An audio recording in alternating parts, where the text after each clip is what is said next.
Hi everyone, welcome to digital Narayan academy. आज हम आपके साथ 12th की अकाउंटेंसी का सेशन 24-25 का एक फर्स्ट लेक्चर स्टार्ट कर रहे हैं। अब फर्स्ट लेक्चर हम स्टार्ट कर रहे हैं तो हमें अकाउंटेंसी के बारे में कुछ बेसिक बातें समझनी जरूरी हैं। सबसे ज़्यादा बेसिक बात क्या है सर? अकाउंटेंसी कॉमर्स के लिए ऑक्सीजन है, आप इसके बिना सर्वाइव ही नहीं कर सकते। 11th में आपने मस्ती में करा, 3-4-6 महीने पढ़ा, ठीक से पढ़ा नहीं, बस पास हो गए, एक बुक था। अभी आपके पास 12th में 3 बुक हैं और आगे जितने भी आप कोर्सेज करेंगे अकाउंटेंसी हर कोर्स में है, इसके बिना आप सर्वाइव नहीं कर सकते। तो वेरी वेरी इंपॉर्टेंट बात क्या है कि हमें अकाउंटेंसी को डे 1 से सिंसियर और सीरियस होकर कंसिस्टेंटली प्रैक्टिस करनी है। अब बात करते हैं आपके सिलेबस की, उसके बाद हम आपका टॉपिक स्टार्ट करेंगे। सिलेबस क्या है? सिलेबस 3 पार्ट में डिवाइडेड है। जैसे मैंने बताया 3 बुक है, पार्ट 1, पार्ट 2, पार्ट 3।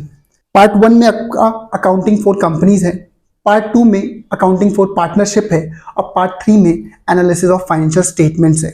अब मार्किंग सेग्रीगेशन क्या है, किसके कितने मार्क्स है, कौन सी बुक कितने मार्क्स की पेपर में आएगी, वो भी समझ लेते हैं। आपका अकाउंटिंग फॉर कंपनीज जो है, this will be for 24 marks. Accounting for companies के अंदर 2 चैप्टर आपको टीएस गरेवाल वाली बुक में मिलेंगे और 2 ही चैप्टर एनसीईआरटी में मिलेंगे, और ये दोनों चैप्टर मिला के आपके 24 मार्क्स के हैं। बहुत सारे बच्चों को ये बहुत डिफिकल्ट लगता है, बट ट्रस्ट मी, आप हमसे पढ़ेंगे तो आपको सबसे easy topic accounting for companies लगेगा। डन। क्या बात करी हमने कि सर पहला पार्ट अकाउंटिंग फॉर कंपनीज है और वो पार्ट 24 मार्क्स का हमारे एग्जाम में आएगा। एंड उसका कितना सिलेबस है, कितना वाइड है सर? सिर्फ 2 चैप्टर हैं, एक है इशू ऑफ शेयर कैपिटल और एक है issue for debentures, that's it. उसमें भी बहुत सारा सिलेबस ट्रिम डाउन है। अगर मैं आज से 10 साल पहले की बात करूं तो उसमें बहुत सारे टॉपिक थे। आज की डेट में वो सिलेबस में भी बहुत सारे जो कॉम्प्लिकेटेड टॉपिक्स थे वो सिलेबस से हटा दिए गए हैं, तो आपके लिए बहुत इजी होने वाला है। फिर आता है हमारा अकाउंटिंग फॉर पार्टनरशिप। ये कितने मार्क्स का है? This is 36 marks. ओके, इसमें सिलेबस कितना है? पार्ट 1, पार्ट 2, पार्ट 3 तीनों में मिला के जो सबसे ज्यादा लेंदी है वो है अकाउंटिंग फॉर पार्टनरशिप। सबसे ज्यादा डिफिकल्ट भी ये है और सबसे ज्यादा इजी भी ये है। अब डिफिकल्ट और इजी क्यों है वो जब मैं आपको टॉपिक बताऊंगा तो समझ में आएगा। अगर आपने बेसिक चीजें समझी तो इजी है, बेसिक चीजों को इग्नोर करा तो डिफिकल्ट है, क्योंकि लेंदी है और हर चैप्टर में बेस का यूजेज आएगा। डन। क्या कहा sir? Second part accounting for partnership, कितने मार्क्स का? 36 मार्क्स का। कितने चैप्टर हैं? 5 to 6 चैप्टर हैं। सर एनसीईआरटी में इसमें कम चैप्टर है, टीएस गरेवाल में ज्यादा है, क्योंकि एनसीईआरटी में कुछ चैप्टर्स मिले हुए हैं, मर्ज हैं, लेकिन टीएस गरेवाल में उनके सेपरेट चैप्टर्स बने हुए हैं। ओके, तो यहां पे हमारे पास अप्रोक्सीमेटली 5 to 6 चैप्टर हैं and this is your lengthiest book. Done. उसके बाद आता है हमारा analysis of financial statements. Sir ये क्या है? भाई ये एक ऐसा टॉपिक है जो तुम पढ़ो मत पढ़ो लाइफ में आगे, लेकिन तुम जिंदगी में कुछ भी करोगे तो तुम्हें एनालिसिस ऑफ फाइनेंशियल स्टेटमेंट आना ही चाहिए। किसी भी कंपनी में कोई भी जॉब करोगे तुम्हें एनालिसिस ऑफ फाइनेंशियल स्टेटमेंट का कहीं ना कहीं यूजेज आ जाएगा। बिजनेस किया जाता है प्रॉफिट कमाने के लिए, तो एनालिसिस ऑफ फाइनेंशियल स्टेटमेंट ही हमें बताता है उस प्रॉफिट को समझना कैसे है। तो ये बहुत बहुत बहुत इंपॉर्टेंट है from the perspective of life. Actually में हम क्या करते हैं, हम सिर्फ ये सोचते हैं हमारे मार्क्स कितने आएंगे, हमें कोई ये बताता ही नहीं है कि इन चीजों की हमें रियल लाइफ में कहां कहां जरूरत पड़ेगी। बट डोंट वरी, हम आपको वो भी बताएंगे।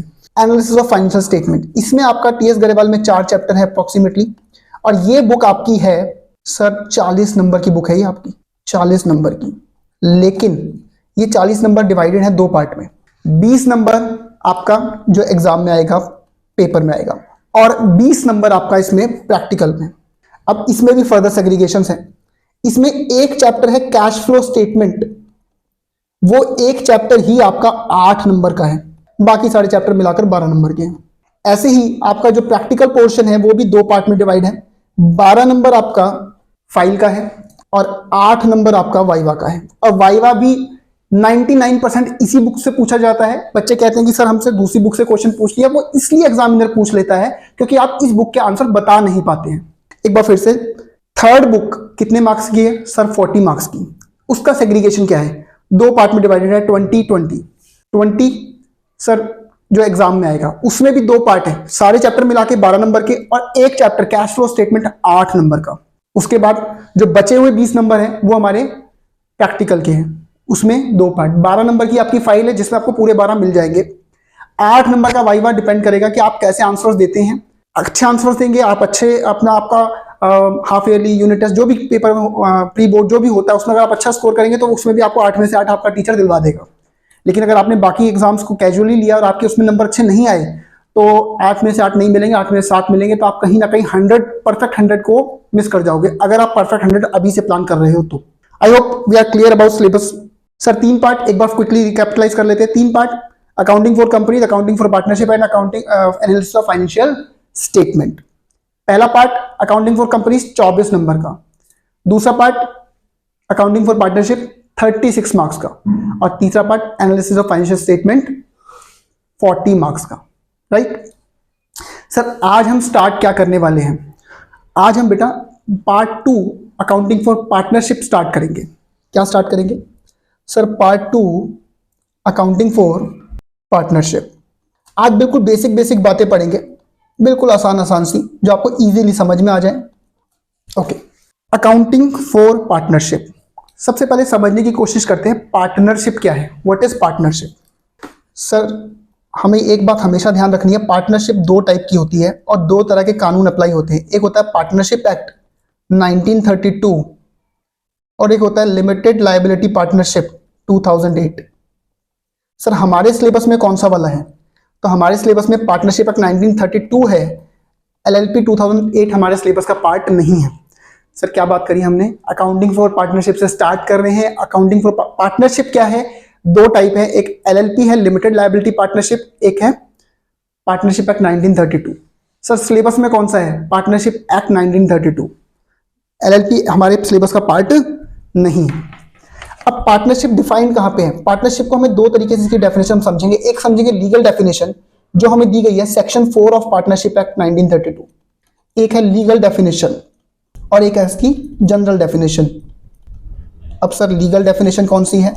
सर जो section 4 of Indian partnership act 1932 में लिखी गई है वही हमारी लीगल डेफिनेशन है। क्या लिखा गया उसमें? उसमें लिखा गया है partnership is a relation, partnership is a relation between persons, partnership is a relation between persons who have agreed to share profits of a business